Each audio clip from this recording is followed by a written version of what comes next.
Deus,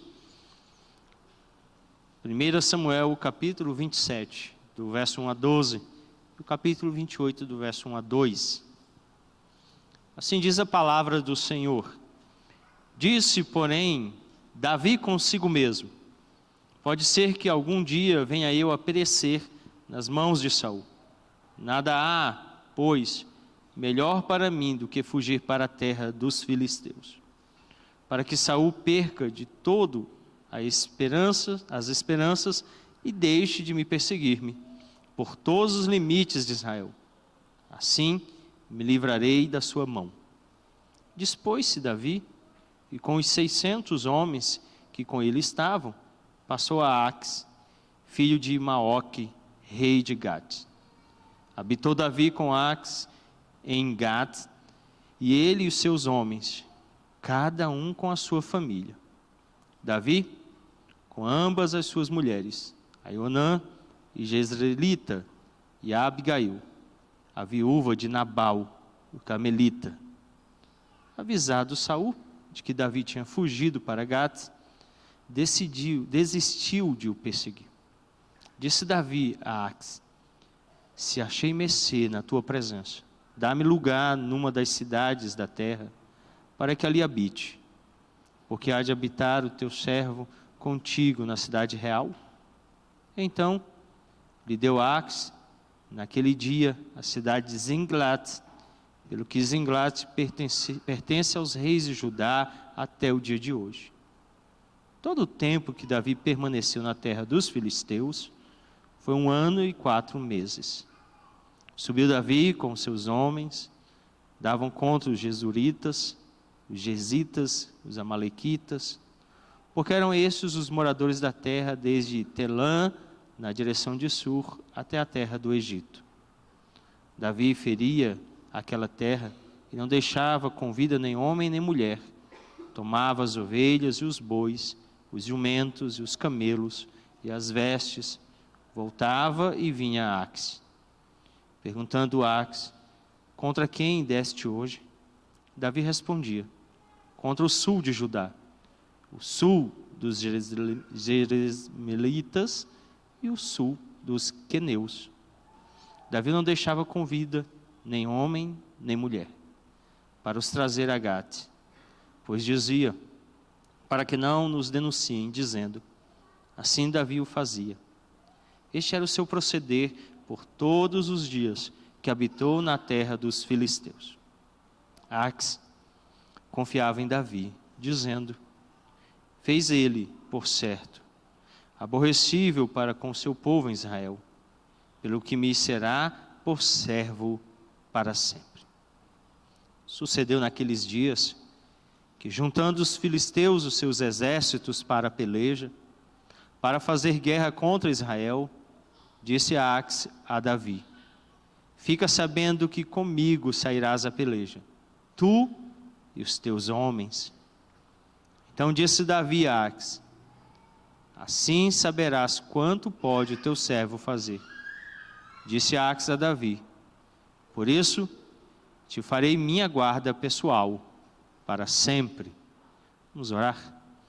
Senhor, obrigado pela palavra lida, seja ela agora aplicada ao nosso coração, por operação do teu Espírito, que nos dá entendimento e discernimento para compreender as verdades aqui registradas, para nossa edificação e exortação na justiça, para consolo do teu povo. É o que rogamos em nome de Jesus. Amém. Meus irmãos, nós estamos aí avançando nossa série de sermões em 1 Samuel, hoje o capítulo 27, do verso 1 ao capítulo 28, verso 2. Quando Davi era adolescente, Deus o chamou para se tornar o próximo rei de Israel. No entanto, a ascensão de Davi ao trono ainda levaria muitos anos. Davi então serviu a Saul por vários anos como seu escudeiro e cuidador pessoal. Mas Saul era extremamente ciumento em relação a Davi e queria matá-lo.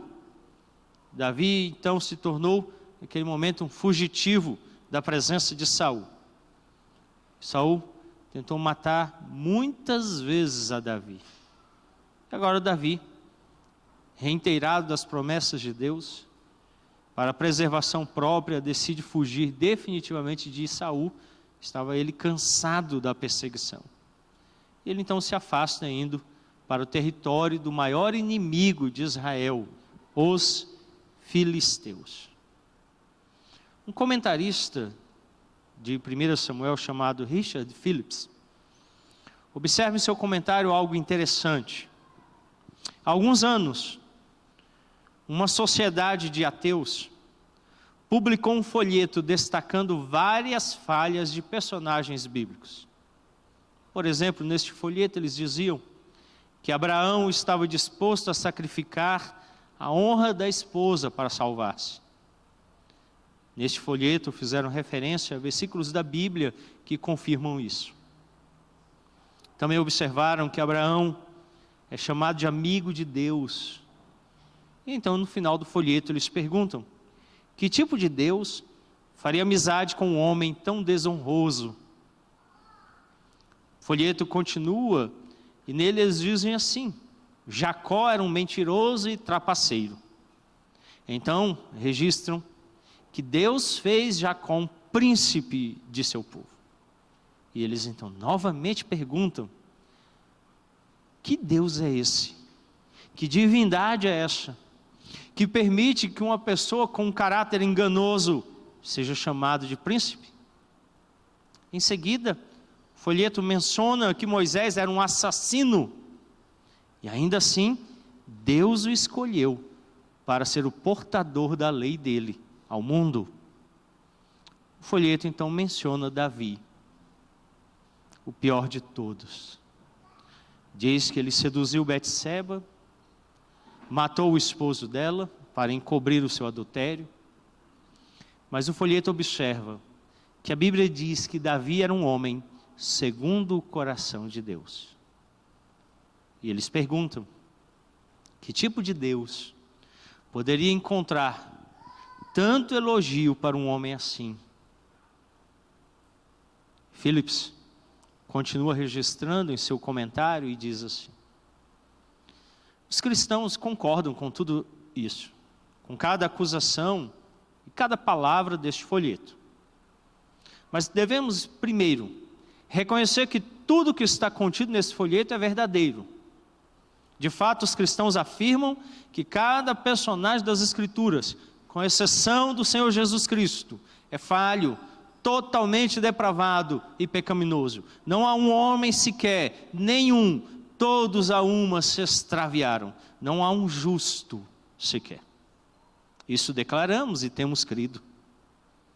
A Bíblia, nesse sentido, é única, pois ela não esconde a falha dos homens pecadores, e seus heróis são homens comuns. Em segundo lugar, Richard Phillips registra uma segunda resposta à acusação contida neste folheto, é de que a Bíblia destaca os pecados de cada pessoa. Isso não é verdade. Ela não os esconde, os relata, a fim de nos mostrar que somos pecadores, falhos e precisamos de Jesus Cristo. Ele é o único que pode nos salvar. É o único sem pecado. É o justo, o santo, o Filho de Deus encarnado entre nós. Ateus que tentam desprezar a Deus precisam entender que os cristãos reconhecem que são falhos, pecadores, e que só há um Deus que é santo. Contra este, ninguém, nem ateus, nem cristãos, nem homem algum sobre a face da terra, começando em Adão, indo até o último que nascer, jamais poderá acusá-lo, porque Deus é santo em si. Ele é santo, santo, santo. Davi realmente é um herói nas Escrituras. Mas como qualquer outro personagem da Bíblia, a fé dele às vezes vacila e fracassa. Nessa manhã então, tomando este texto de 1 Samuel, capítulo 27, do verso 1 a 12, e o capítulo 28, do verso 1 a 2, eu quero conduzi-los à ideia que até os grandes servos de Deus podem vacilar. Tem um grande asterisco aqui. apesar de que, de fato, possamos vacilar. Não devemos vacilar. Então ouça com grave seriedade. Apesar de a Bíblia registrar que somos pecadores, que somos falhos, em nenhum momento ela nos autoriza a o sermos. Ela nos condena. Ela diz que o salário do pecado é a morte. Talvez nessa manhã Deus, em um tom bem grave, esteja chamando você a uma mudança de vida, a abandonar os seus pecados imediatamente, pois a própria Escritura diz: louco, esta noite pedirão a tua alma. Não se detenha neste caminho, arrependa-se enquanto é tempo, creia no Senhor Jesus Cristo, abandone os seus pecados e viva em novidade de vida. Posto isso, em primeiro lugar então, vejamos o plano de Davi do verso 1 a 4. Quando Davi ainda era adolescente, Deus então o escolheu para substituir o atual rei de Israel, Saul, chamando-o e ungindo para essa tarefa. Mas a caminhada dele ainda vai ser longa, até o dia em que ele será ungido. Nesse tempo em que ele está ali servindo Saul, ele se torna amigo de Jonatas, firmado em uma promessa, capítulo 20, o verso 13 a 15. Toma para si uma esposa, Abigail, capítulo 25, verso 27 a 31. E até Saul admitiu em 2 ocasiões que Davi era o herdeiro do trono por designação divina, capítulo 24, verso 20 a 31, e capítulo 26, verso 25. Apesar de todas essas garantias, ter um amigo pactual, ter lhe dado uma esposa sábia, ter sido ungido para ser o próximo rei, Davi sentiu uma pressão enorme quando perseguido por Saul. E algumas vezes temos percebido isso, a tensão que existe entre aquilo que Davi espera e aguarda, apesar da providência cuidadora de Deus, das promessas de Deus que não falham, Davi por muitas vezes se sente oprimido pelas dificuldades e angústias que o cercavam como pessoa. Assim também nós. Ficamos desanimados, embora Deus em sua promessa tenha reiterado muitas vezes a Davi que ele se tornaria o rei de Israel. Mas por 16 vezes Saul tentou matá-lo. E essa proteção providencial de Deus resguardou. Mesmo assim, Davi ainda não conseguia ver. Meus irmãos, nós temos uma grande dificuldade em ver a providência de Deus. Muito mesmo. Daí a sabedoria divina. Deus sabe que somos seres sensíveis. Nós vemos, ouvimos, tocamos. Ele tem nos falado a nós assim. Exemplo, a ceia dele. Que tomamos a nossa boca, o pão e o vinho. Ele nos fala a nós. Muitas vezes Deus se aproximou de Davi de maneiras variadas, firmando-lhe no coração as promessas, sustentando-lhe em sua graça. Mas nós temos tanta dificuldade em perceber a operação divina entre nós. E assim então, Davi começa um plano pessoal. Ele não orou, não perguntou a Deus o que devia fazer, simplesmente decidiu se afastar de Saul e ir para a terra dos filisteus, o maior inimigo de Israel. Charles Spurgeon escreve o seguinte sobre este capítulo: em todas as outras ações de Davi, você encontra alguma dica que Deus dá a ele por meio de um conselho. Mas dessa vez, ele não falou nada a Davi, porque Davi não procurou. Davi está autocentrado em si mesmo, em seu próprio coração. E o coração é enganoso acima de todas as coisas e desesperadamente perverso. Quantas vezes não cometemos o erro de não buscarmos a Deus em oração, de não buscarmos a sua orientação em algum assunto? Nós vimos isso na semana, na reunião de oração, se não me falha aqui a memória, na quarta-feira à tarde. Como nós falhamos em ouvir a Deus.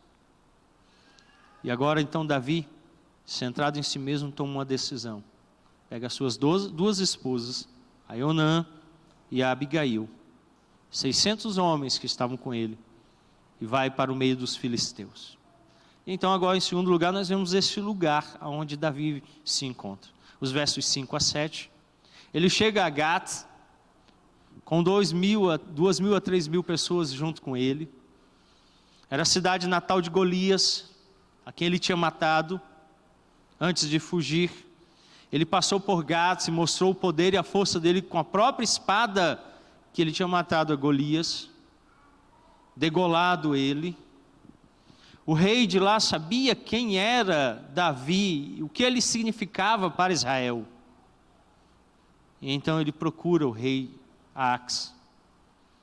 E no verso 5, ele disse: eu achei graça aos seus olhos, que um lugar me seja concedido em uma das cidades no interior, para que eu possa morar lá, porque seu servo não deve morar na cidade real com você. Talvez aqui Davi estivesse usando de diplomacia com o rei, para ser aceito, para não parecer alguém que ameaça a posição do governante de Gat. Seja qual for o motivo, o rei Ax decide atender a Davi. Dá a ele uma cidade chamada Zinglat, verso 6. E o texto tem uma nota interessante do editor, que diz que até o dia de hoje essa cidade pertence aos israelitas. O rei reconheceu que Davi tinha direito, o honrou, deu a ele herança, possessão, permitiu que ele descansasse ali. Deus continua cuidando, Deus continua dirigindo, mesmo quando pecamos, meus irmãos. Isso é vergonhoso. Isso é muito vergonhoso. É tão vergonhoso que mostra quão duros somos.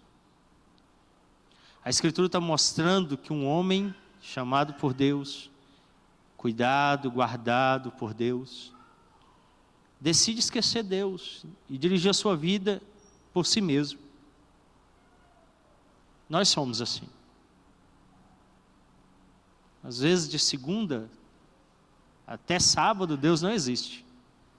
No domingo nós aparecemos aqui, nos importamos um pouquinho com Ele, mas depois nós o esquecemos completamente. Mas Deus é rico em misericórdia. Deus é longânimo, assaz benigno. E Ele continua nos guardando em meio aos nossos inimigos, nos dá possessão, herança. Deus cuida do seu povo, mesmo sendo um povo rebelde, desobediente. E é o que Ele faz. Então 1 Samuel registra isso de forma maravilhosa. Olha o verso 7, acompanhe comigo a leitura deste.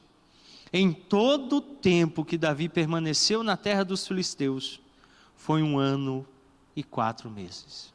Todo o tempo que ele esteve ali, Deus esteve guardando Davi.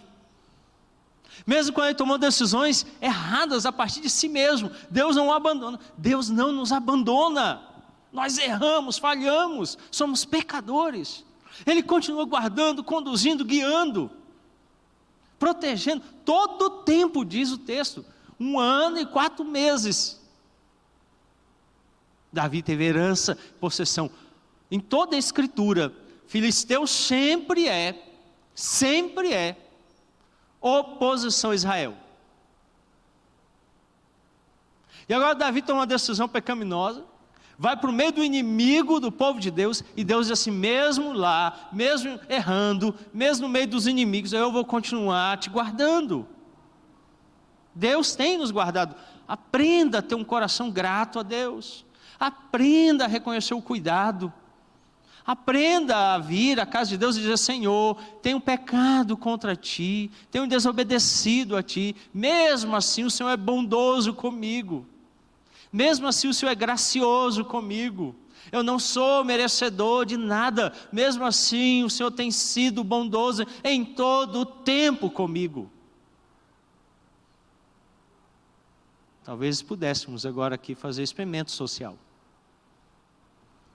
Tem alguém aqui que tem alguma acusação contra Deus?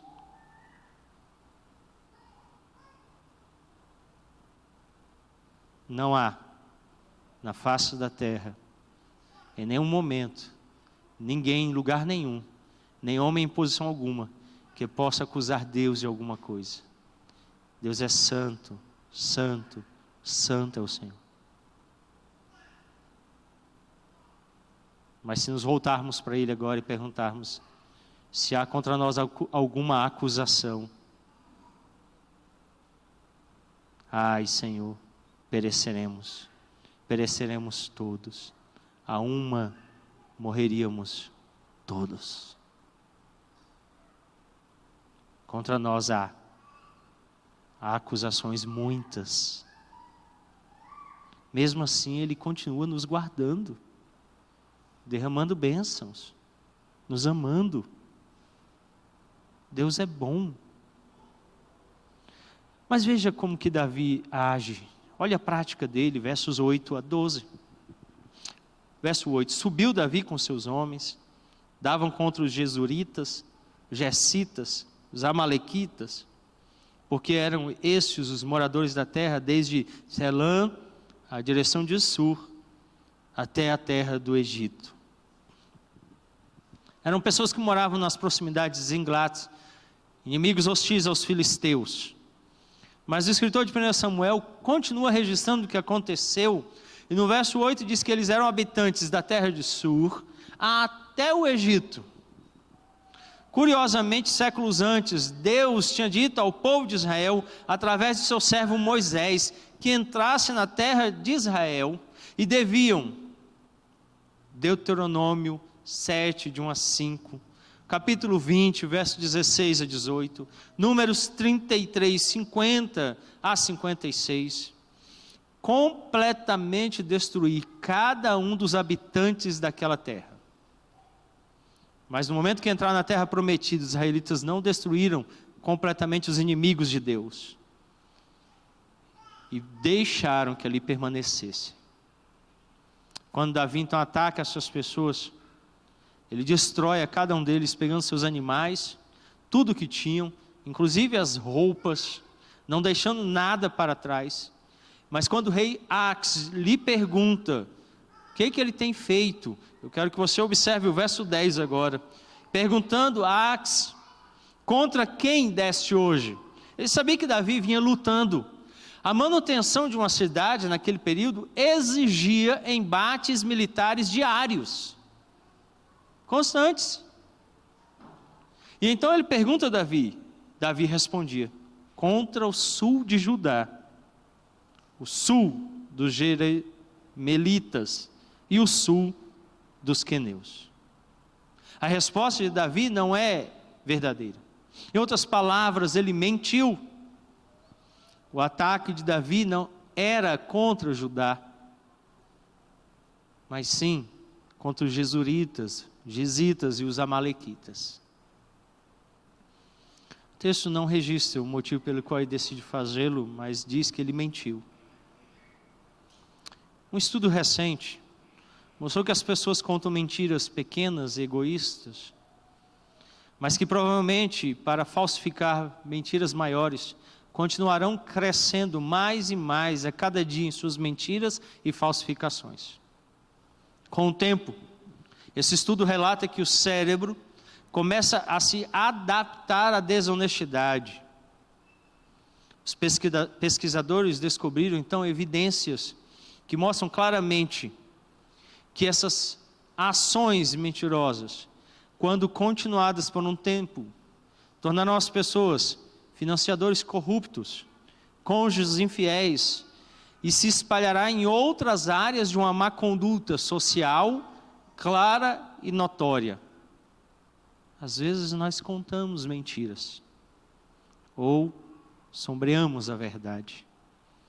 Muitas vezes para proteger o que estamos fazendo, para nos proteger, contamos mentiras diversas, grandes e pequenas, mas muitas vezes elas se tornam continuadas e uma prática comum do nosso ser. Cristãos mentem, precisamos reconhecer isso. As mentiras de Davi, no entanto, tiveram um efeito que Davi não queria, pois o rei pensou que ele era fiel a si e o chamou para ir contra o próprio povo de Davi. Verso 12. Ax confiava em Davi, dizendo: fez-se ele, por certo, aborrecível para com seu povo em Israel, pelo que me será por servo para sempre. Aqui está o problema da mentira. E como somos mentirosos, precisamos entender isso. A mentira cria uma falsa conexão de confiança. Ela faz com que você seja aceito, mas isso nunca será duradouro. Não permanecerá, não será durável. Pois o texto do capítulo 28 inicia mostrando que a mentira de Davi o colocou em uma situação difícil. Como é que agora ele vai lutar contra o próprio povo dele? Davi não era inimigo de Israel, ele estava fugindo de Saul. Mas para manter boa vizinhança com o rei Ax. E Davi estava tão cego que não viu que Deus já o estava guardando, que Deus já o estava livrando, que ele decide de novo pelo seu próprio jeito, organizar a vida ao seu redor, para lhe trazer segurança. Mentiras têm esse problema, elas oferecem falsa segurança, que provavelmente colocará você em um perigo gravíssimo. Gravíssimo. Em último lugar, então, onde Davi se meteu. Ax agora acreditava que Davi estava ao seu lado e o chama para atacar Israel, pois era próprio dos filisteus fazê-lo. Ele tinha agora um aliado ao seu lado. Porém, como é que Davi, que amava Israel, um servo de Deus, faria isso? Era muito difícil para ele. Agora ele precisava ou negar tudo e se tornar inimigo imediatamente do rei, ou matar o seu povo, indo contra tudo que cria.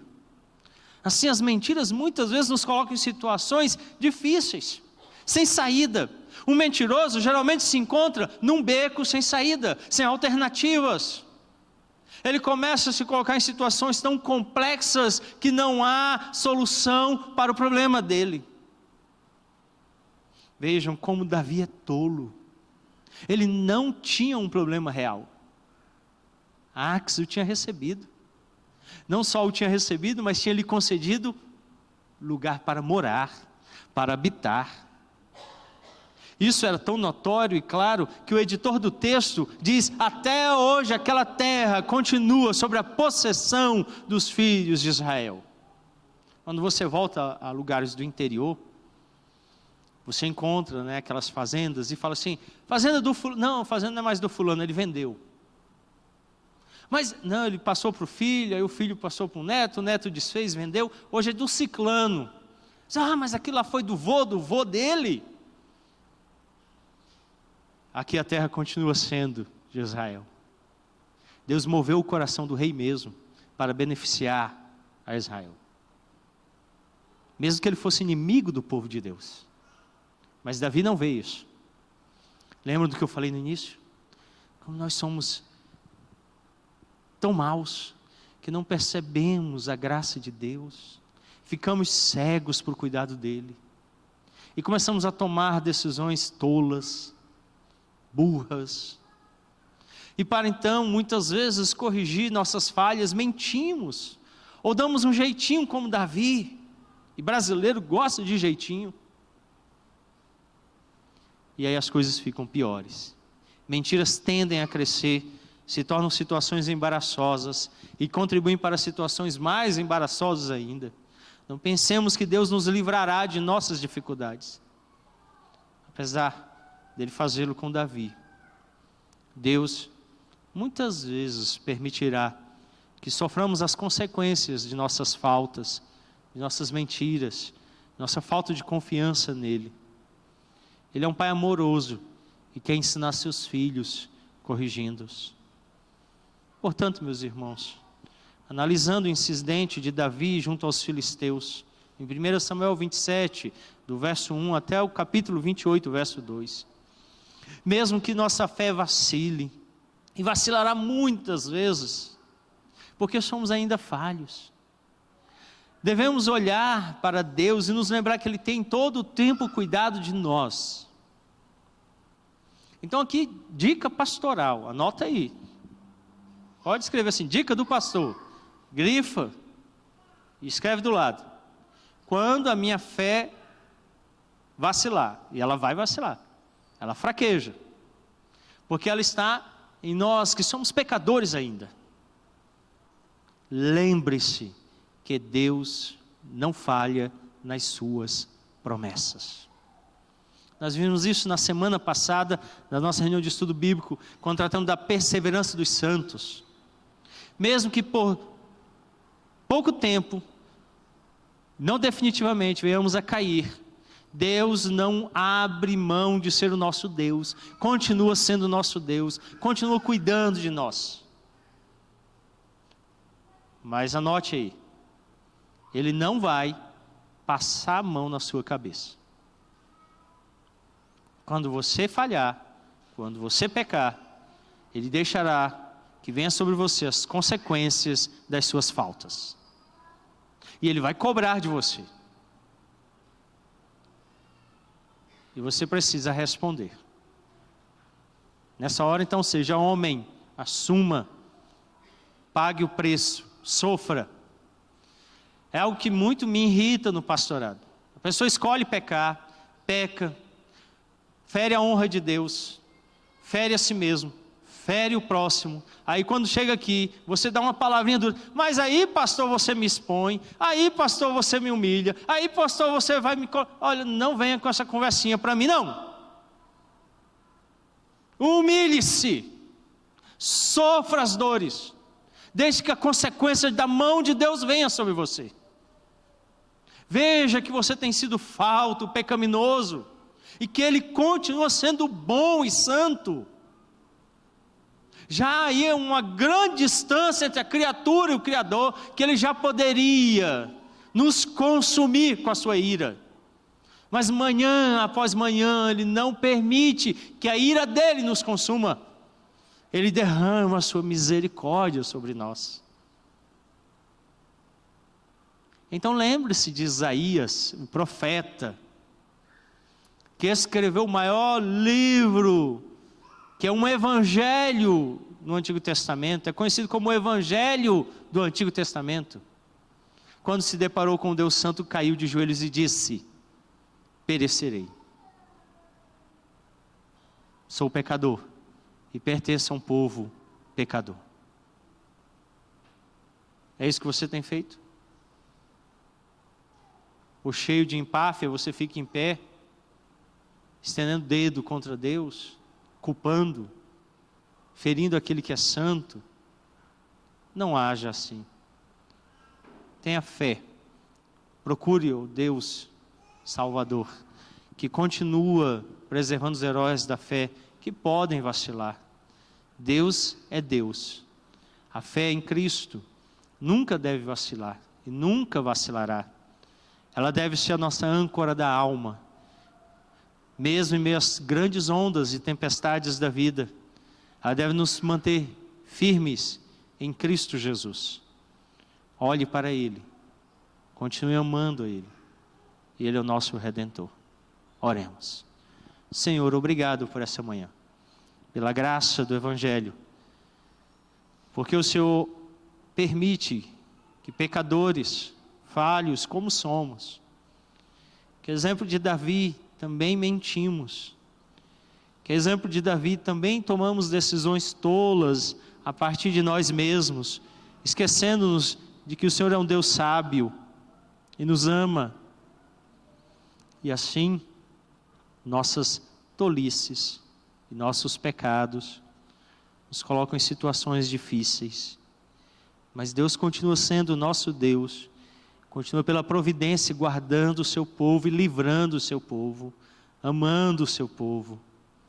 Senhor, sê por nós, senão pereceríamos todos a uma. Vem e nos visita com a tua graça. É o que pedimos em nome de Jesus. Amém. Passar a palavra à sociedade, ao